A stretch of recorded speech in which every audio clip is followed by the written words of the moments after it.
I'll never, see another one. Not even at a distance. Eric Zager, WHAS 11 News. Now, Phil Radford also remembers that he got help from strangers who drove 100 miles or more to lend a hand. Radford wants to return the favor to folks in Leitchfield. The problem is his business is in its peak season now. Well, tornadoes are not as uncommon as you think. This year, 414 twisters have already been reported by the National Weather Service in the United States. An overwhelming majority of those took place this month. Last year, over 1,300 tornadoes were recorded. 6:30 later, Beth has her full weather. Also coming up at 6, the amazing story of somebody who survived last night's storm. You'll also hear what the lieutenant governor had to say about the damage after he toured it today. And once again, you'll see more of that exclusive home video you've seen only so far on WHAS 11.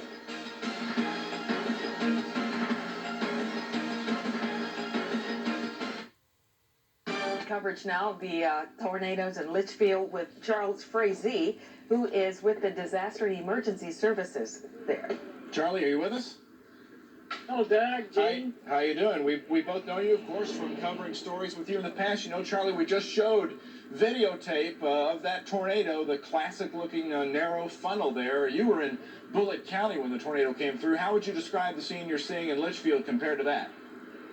I think, of course, in Bullitt County, it actually went into Spencer, too, and a little bit of Jefferson, so there's a lot more damage. But as far as the destruction, like if you were to rate it, I would say it'd be pretty close as far as an F2 or F3, somewhere in that area.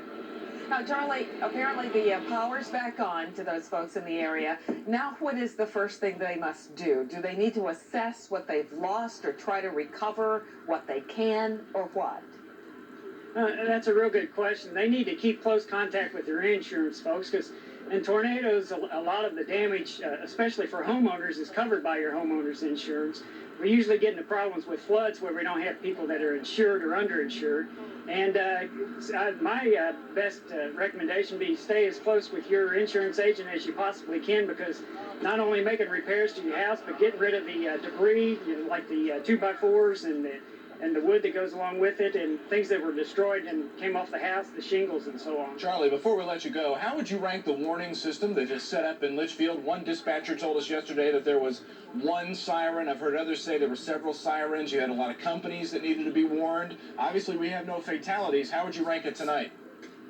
Well, I think you have to, there's a lot of people to thank for that. It's not only getting the warning through dispatch to the sirens, but also the meteorologists, even the TV folks and the Doppler radars that you all have invested in, as well as the Weather Service. That allows a warning much better than what we used to get, 15 years ago, 10 years ago, or even, I guess, 5 years ago. So that really helps a lot. And then another thing that helped too, Doug, was the fact that a lot of times these incidents occur at night and people are asleep and they can't get the warning. They can't hear sirens. So we recommend they get a NOAA Weather Alert radio, so that it can wake them up in the middle of the night while they're asleep.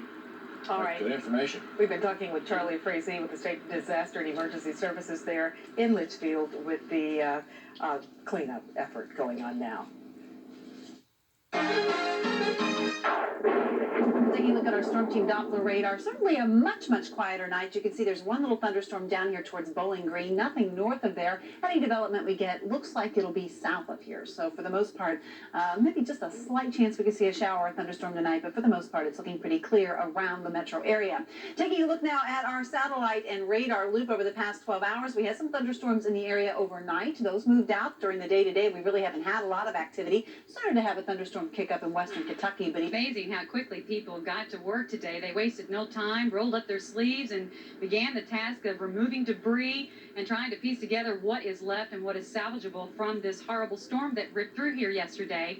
We've talked about the generosity of the companies that weren't hit hard by the storm, how they're trying to help their neighbors and their colleagues rebuild after disaster. When it strikes, it always seems to bring out the best in people, but it also can bring out the worst. And a warning tonight just to let folks know, there are times whenever you have a disaster situation like this occur, you have construction crews that may come in.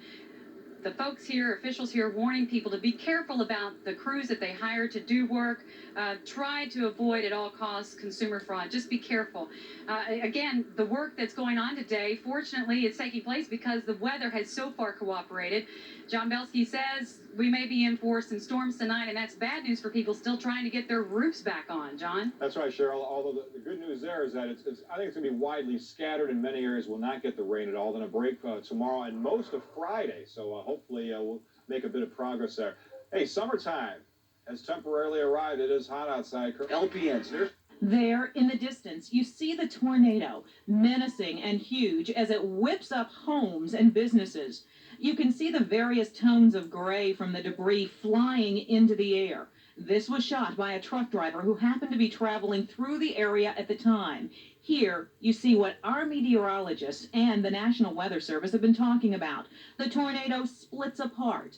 There, forming two funnel clouds at this point, quickly separating and reforming again. We'll show you once again in slow motion. The tornado separating over the business area. The impact of the twister has already toppled tractor trailers in its path. And tonight, we know the damage that was done. Meanwhile, Julie Persley is back in Leitchfield, Kentucky, and she joins us now with the latest live. Julie? Gary, state officials have been here all day surveying the damage. Emergency management gave us the numbers that they have now. They know that 16 people were hurt. The most serious injury was a broken leg. 15 businesses were damaged, including the one behind us here in the industrial park. We also know 80 to 100 homes were damaged. 16 homes were destroyed. One of those homes was owned by a lady named Judy Haycraft. Her quick thinking may have saved her granddaughters' lives. Try to save something. This shell of a house is what Judy Haycraft used to call home. She wrote out the twister in a bathroom with her 3 young granddaughters. Hurried them, put them in here, and set them down, and I just stood over them to protect them. I just, like this, kept standing over them and made sure they stayed in one spot and didn't move. I didn't want them trying to get out. Haycraft said she didn't realize the power of the twister until she walked outside. Her neighbor's home was still standing, while hers was ripped apart. The only thing that looked untouched, a shelf filled with symbols of her faith. They were there watching me. I know the good Lord watched over us, all I can tell you. Had to. We just built a new shop, going to be moving here in about a week. Business owners are also counting their blessings that everyone survived. Now they're salvaging what they can, preparing to move on. Yeah, I don't have nothing now to put in that don't look like that. I salvaged a whole lot of stuff, I believe, that as far as paperwork in the office, all that's gone. The industrial park in Leitchfield was one of the hardest hit areas. Employees here say they're ready to get back to work. A lot of us not really soaked in either, but as long as we know that we can rebuild back and still be together as a team, we'll make it. We'll survive, I believe. And they will survive with the help of the state and the county. Officials have told us they're going to try to provide unemployment insurance for the folks who will have to go without paychecks until some of these businesses are rebuilt. They said they will also try to help people pay their rent and utility bills. The Red Cross is here trying to provide food for folks. It also had a shelter set up. Most people haven't been using that because folks from the community have pitched in and taken in family, their friends and family, so that they won't have to worry about where they can stay. Also, the National Guard is here trying to keep traffic flowing on the streets and trying to keep people safe. Reporting live from Litchfield, Julie Persley, WHAS 11 News.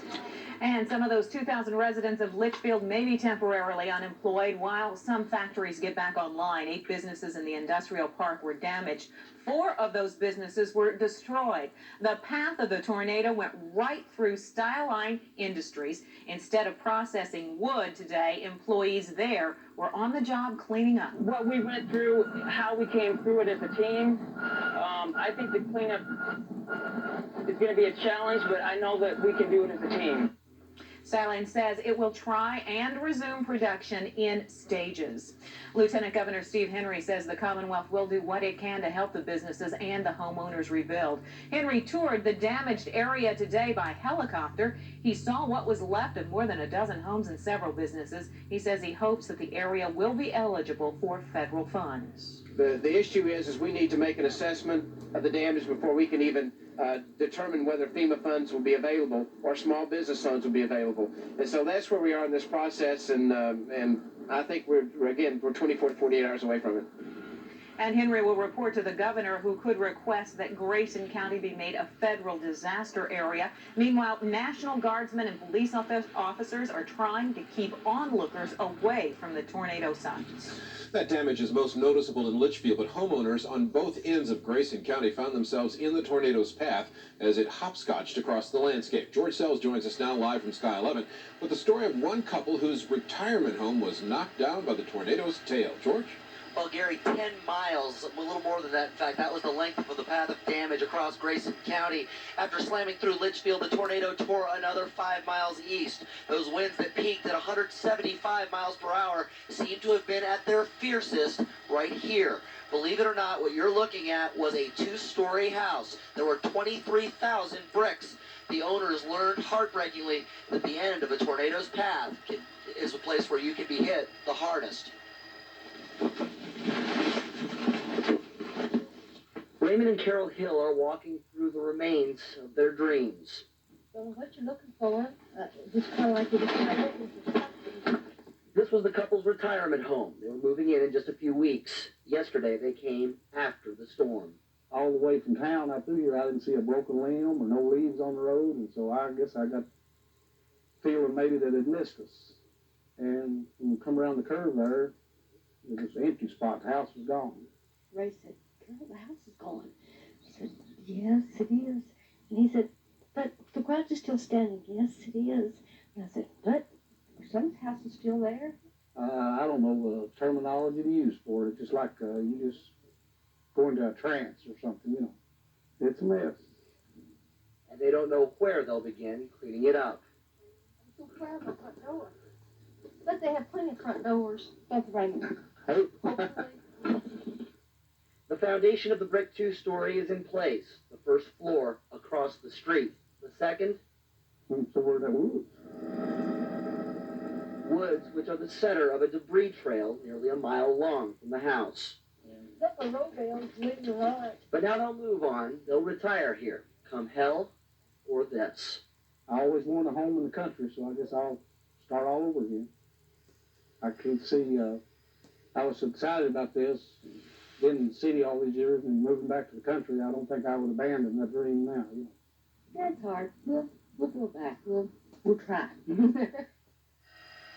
They say they'll try, but you take a look at that, and they're the ones who told me this morning that as we walk through there, where do you start? You just take a look at that damage, take a look at all that wreckage, and that's the question people all across this county are asking today.